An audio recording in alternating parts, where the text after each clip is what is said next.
What it do, anime crew? Hey man, listen, today, I'm sorry. I underrated the living hell out of this movie the first time I watched it about 5 years ago, 4 years ago when I was 16 years old. I watched Belladonna of Sadness and gave it a 5. Gosh, I'm such a big dumb idiot. Now I'm 14 and I understand that this movie's fucking amazing. I don't even know where to start. So, for one thing, this is part of, I think, a pseudo trilogy that I'm going to be watching the other two installments of very soon, called the Annie Rama trilogy thing. It was conceived by Osamu Tezuka, though the director is somebody different for at least 2 out of 3 of the movies. His name's escaping me right now, but it's the same guy that did Belladonna of Sadness. And it's very interesting. I know they're all X-rated, like adult rated. I think they vary a little bit in genre and they vary a bit geographically. They're from like all over the world. One of them's from Egypt. This one's from France. I'm not exactly sure where the other one's from. Maybe something in Middle East or South Asia. I don't know. I don't really know anything about it. But yeah, Belladonna of Sadness is really, really amazing just from like an animation and art design perspective alone. There's a lot of really cool things they do in terms of like flowing scene transitions where things slowly morph into another perspective of the same thing, or they slowly morph into another character entirely in a related scenario. It's like very flowing. It's watercolored, which you never see in any anime like ever. There's a lot of these like really long horizontal panning shots that they remind me of like what was in that one Ononoki Monogatari? Not Ononoki Monogatari. Kabuki Monogatari. Like in Kabuki Monogatari, like these scrolls basically where it pans all the way to the side of this like just absolute mural of imagery as opposed to traditional animation. And in a lot of ways, especially when I first watched it, I felt that this was just like a crafty way to get around it being so early in anime's lifespan to not really be able to animate much. But in reality, when they do animate here, it's fucking beautiful. It's fluid and it's inventive and the transitions are amazing. And the colors are vibrant, and the score is iconic and memorable and emotional and evocative. It's so effective. It's a very thematically tight and relatively straightforward movie about puritanical sexual and class repression and how people eventually will rise up against that, specifically women, and how sexual empowerment can be used as an extremely powerful tool to cultivate and foment really people to just fight for themselves, their independence, their own rights, and their own ability to live the life they want to live, and how power is always going to see that as a threat and actively seek it out, demonize it, kill it, murder it, make an example of it. That is always what's going to happen. And it's a little bit of a loose allegory for eventually what is revealed to be the later French Revolution, where the final line of the series is talking about it, of the movie rather, is talking about how the French Revolution was led with women on the front lines. There's text throughout of talking about how men love war in every era, but it is the women who are left behind, widowed, poor, despondent, lonely, like all these things where it's like, it really tries to hone in on the female perspective and how that perspective is systematically discredited and beaten down by people in power out of fear, which, there's a really interesting, really powerful message that it communicates so exceptionally well, just because so many of these scenes are so iconic and evocative, and the imagery is amazing, even on a screenshot-to-screenshot basis. But then when you have those flowing shots of these images, these bits of imagery, just like swirling into each other organically, as like it's almost like atemporal, like time doesn't exist. It's all this imagery existing at the same time in the same image,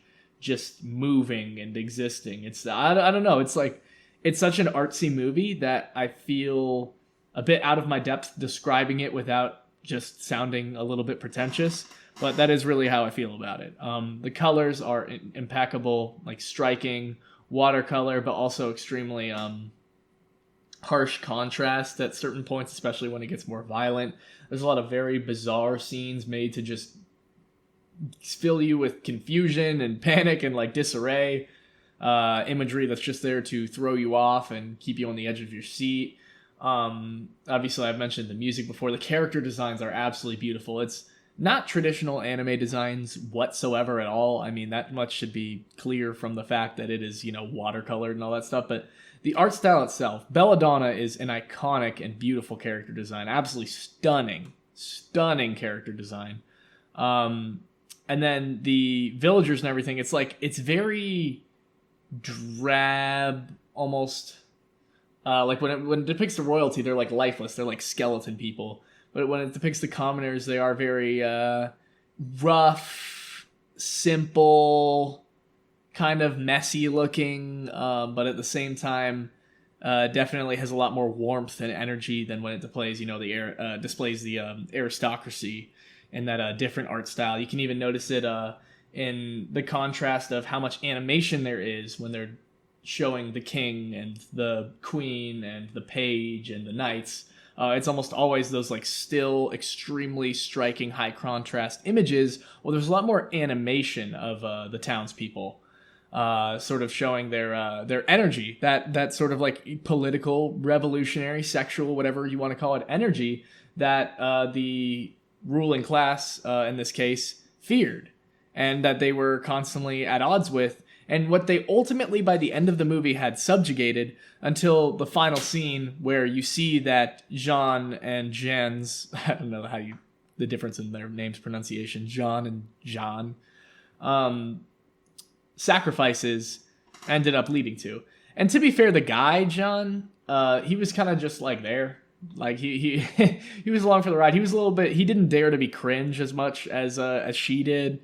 And she was definitely the star of the show here. But like once the pretty boy died too, it was like, all right, bro, you killed the hottest girl and the hottest guy in town. We got to get new leadership. You know what I mean? Like that's all it took. Like when they were just letting people die in the middle of the streets due to the Black Plague and famine and sending them off into war that they didn't need to be in, and taking their land and taxing them and cutting their hands off and treating them like the gum beneath their like that was all fine. But once you kill the pretty boy and the hottest girl in town, like, you gotta go, bro. You gotta go. Very interesting, though. What I think is very weird about Belladonna's character arc, not in a bad way, is that she lives in this puritanical society that spits on her, that does not do right by her, that exploits her physically, sexually, financially, everything. It's horrible to her. And she's supposed to just sit there, her and her husband are both supposed to just sit there, grit their teeth, and say, thank you. Thank you, my lord. Thank you, my lady. Thank you for considering it, and then just like being like, no, we're just gonna sexually assault you and cut your hand off. Like, thanks for at least thinking about it. We owe you so much to even grace us with your just all this absolutely horrible shit. And eventually, what she's drawn to when she's wronged, and everyone she loves and knows is wronged so relentlessly by these people, is she just wants to do something, anything bad. She wants to be hideous. She doesn't want to give anyone, including those other people, who were poor like her, who were in community with her, who the aristocracy was successfully able to turn against her, sort of in an effort of propaganda. She's not rocking with anyone. She doesn't like anyone because nobody likes her. Everybody's wronged her. Everybody was jealous. Everybody was angry. Everybody was scared. Everybody fucked her over her entire life. And she just wants to be bad. She says she wants to be hideous. She wants people to turn away. She doesn't want to be able to do anything for anybody, really. At some point when she sort of makes her deal with the devil, though it is for the first act and a half of the movie met with great resistance. When she finally does make that deal with the devil, he basically tells her, it can be sweet. Who says that evil has to be ugly or all this blah, blah, blah, all this bullshit. But it's interesting because by the end of the movie, you do realize she was straight up not the evil one. The devil was not the evil one. The devil only caused chaos. The devil was only a force to be reckoned with as opposed to a force that is explicitly evil. He contradicted order as opposed to contradicting good. And that's sort of what he was trying to explain to her. She was like, I hate good so much. I hate these people at the top so much. And I know they're good because I've been, conditioned my entire life to think they're good. Basically what the devil tells her is like, listen, you're not opposing good. You're opposing order. You're opposing puritanical rule. That's actually what your greatest op is. And there's this energy within all of these townspeople who are being exploited, this pent up revolutionary sexual energy within all of these people that is basically just like waiting to be stoked to use to not only make each other's lives more exciting and better, but also to directly oppose this unfair rule, basically. Which is very good. It's very, very interesting. It's great commentary. I think it's very true to life, useful even. But the last thing I want to go over is the last scene where she's like, I don't want any of that. I don't want blah, blah, blah. She was like, I don't want a position within the system, because they offered her everything. They offered her everything except, of course, being at the top, because the guy always had to be at the top. The king was not willing to give that up.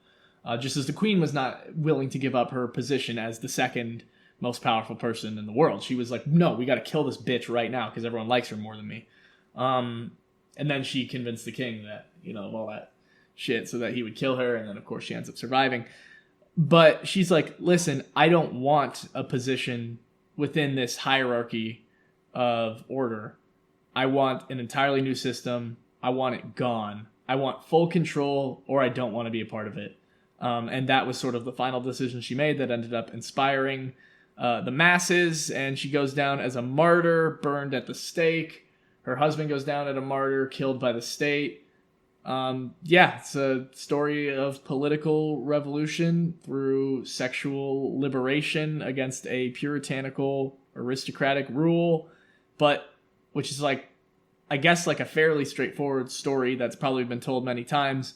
But the devil's in the execution, the devil's in the art design, the devil's in the score, the devil's in those animation transitions, the vibes, the character designs, the shots, the pacing of it, the imagery, the voice acting, the way that they animate the different factions in different ways to communicate their auras, and yeah, it's just so good. It's something that you have to watch. It's extremely art house. It's very experimental. There's going to be a lot of the coolest shots you've ever seen in anime, especially, the shot with the Black Plague, where the Black Plague turned into like a giant wave and then flashed over, and then there were all these like little like virus guys like bouncing and dancing around, and people were like dying in like giant heaps of dregs and corpses and crawling out, and there's bacteria were like sliming all over the place. It was so sick. And the devil looks like a penis. This movie has some scenes in it that are like genuinely funny. Like the comedic timing is legitimately really good. The point is, I fucked up. I said this movie's not great. This movie is amazing. This is like one of the best anime movies I've seen in so long. This is one of the best 70s anime I've ever seen, bar none. Everybody should go watch Belladonna of Sadness. It's fucking amazing.